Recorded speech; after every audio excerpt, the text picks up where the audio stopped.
Bonjour, pour cette 26e expédition hors des sentiers rebattus, nous voilà aujourd'hui à Moscou. Mais pas pour voir la place rouge et le Kremlin, non. Nous allons ailleurs, nous allons visiter des bains, car c'est une forte tradition russe que celle des bains, et je vais vous la faire découvrir à travers ceux où mon ami qui m'hébergeait m'a amené. Alors, d'abord, ceux-là ce ne sont pas les plus connus, mais ils sont très authentiques. Ils se trouvent, vous voyez, la place rouge est là, le Kremlin, ça se trouve à l'ouest, à peu près 1 ou 2 kilomètres du cœur de la ville, et ça s'appelle Krasnopreshenskaya Bani, Bani les bains. Alors, on peut y aller, l'intérêt c'est qu'on peut y aller en métro, vous avez, le réseau de métro est très dense, et vous avez une station qui s'appelle Krasnopreshenskaya, voilà. Et donc, on se retrouve, la station de métro, vous voyez, là il y a écrit Krasnopreshenskaya. Et on se retrouve dans des bains qui sont assez anciens. Voilà, j'ai retrouvé une photo de ce à quoi ils ressemblaient il y a un siècle. Et aujourd'hui, bon, ils sont un peu plus modernes, la façade n'est pas très belle, il faut le reconnaître, mais bon, on n'y va pas pour que la façade soit belle. Vous voyez, Bani, si vous connaissez un peu l'alphabet cyrillique, ça veut dire bain. Alors, l'architecture, la décoration sont années 70. Dans ces bains-là, l'intérêt justement c'est ça, c'est que c'est pas des bains pour les touristes, c'est des bains qui sont fréquentés par les Russes. Les Russes adorent aller aux bains, il y a des bains pour les femmes, des bains pour les hommes, et en gros, ce qui s'y passe, c'est que on se déshabille, on se met nu, mais on peut mettre une serviette, et on alterne sauna, bain glacé, apéro, grignotage,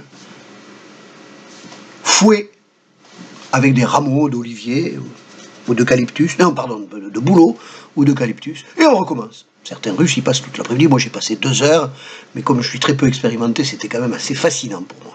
Puisqu'il faut savoir que dans la phase sauna, on peut monter jusqu'à 100 degrés, alors si vous restez plus de 5 minutes à 100 degrés, alors voilà, quand on rentre dans ces bains, on arrive, on voit des espèces de pas perdus, où vous pouvez commencer à réserver une table par exemple, ou une salle pour le repas après les bains, et puis ensuite, voilà. Là, c'est la grande salle où on arrive lorsque on s'est déshabillé et qu'on a pris la douche.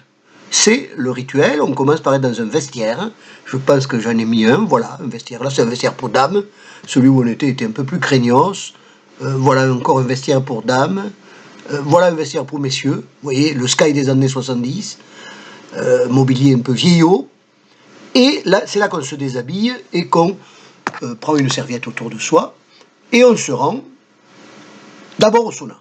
Alors, le sauna, je veux quand même vous montrer encore un peu quelques vestiaires. Alors, mince, désolé, celui-ci est un peu plus moderne, il est encore plus laid, disons. Celui-là, il est des années 80. Et voilà encore un vestiaire avec des restes d'un petit déjeuner ou d'un goûter. Et on arrive dans les bains. Alors là j'ai mis les bains, donc je vous montre quelques salles ou quelques pièces où on peut prendre le bain. Voilà, encore avec un fort jet, celle-là elle est assez récente. Voilà le jet. Il faut savoir que l'eau est glacée, en particulier dans cette salle. L'eau est glacée, moi j'ai pas du tout l'habitude. Et puis voilà le sauna. Alors là c'est un sauna féminin, je n'ai pas eu la chance de le voir. Voilà les fameuses branches d'eucalyptus ou de bouleau, la plupart du temps du bouleau, avec lesquels on va se fouetter. En général, c'est quelqu'un d'autre qui vous fouette, c'est-à-dire soit un ami, soit un employé des bains. Voilà, là vous avez un exemple où 2 copains se fouettent mutuellement, alors que dans le cas précédent, c'était peut-être un ami, peut-être un employé, je ne le sais pas. Voilà. Et le sauna, qui, je vous le dis, peut monter jusqu'à 80, 90 et 100 degrés Celsius. Donc c'est assez impressionnant, on n'y reste pas l'après-midi, ça c'est clair. Alors, le sauna est alimenté, on amène régulièrement des sortes de bacs, de seaux, grands seaux en bois remplis de pierres très chaudes. Vous les voyez ces pierres là, vous voyez les pierres, bon, dans un sauna de femmes, mais c'est la même chose dans un sauna d'hommes. Et puis, voilà, quand on sort, eh bien, on peut aller, une fois qu'on a pris un bain glacé, on peut revenir boire un thé ou une vodka, manger quelque chose dans les différentes salles de restaurants ou autres. Et vous voyez toujours cette architecture des années 70, là on imagine très bien qu'une réunion du présidium du Soviet suprême. Et ensuite, le rituel, c'est, voilà, le billard, le rituel, c'est d'aller, alors voilà, quelques tableaux qui se veulent amusants, avec les symboles du bagne, c'est-à-dire la nudité, les branches et la boisson.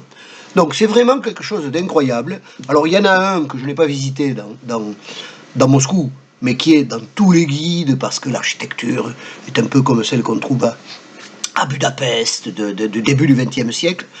Le Krasnopresnenskaya, c'est un bain où on ne trouve pas le moindre étranger. J'étais quand même assez intéressé de découvrir un endroit comme ça, parce que plus authentique, c'est assez difficile.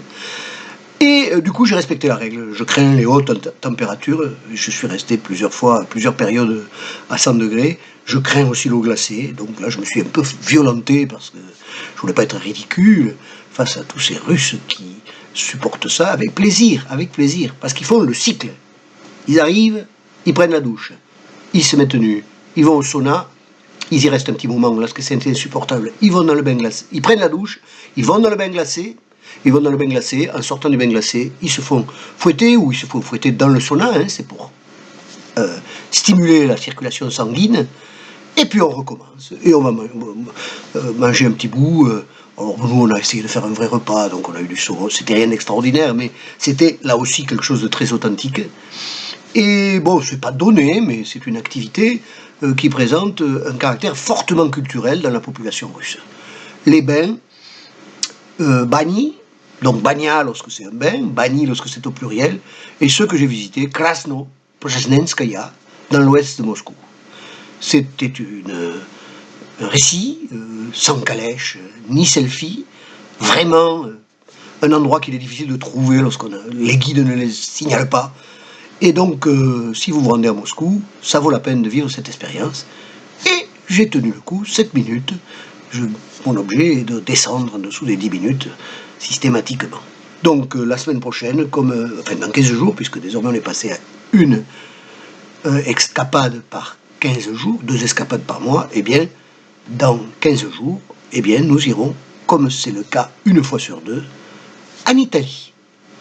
Merci d'avoir été attentif à cette 26e escapade, et vous pouvez retrouver tous les épisodes hors des sentiers rebattus sur l'archipel contre-attaque ou sur ma chaîne YouTube. Au revoir et à bientôt.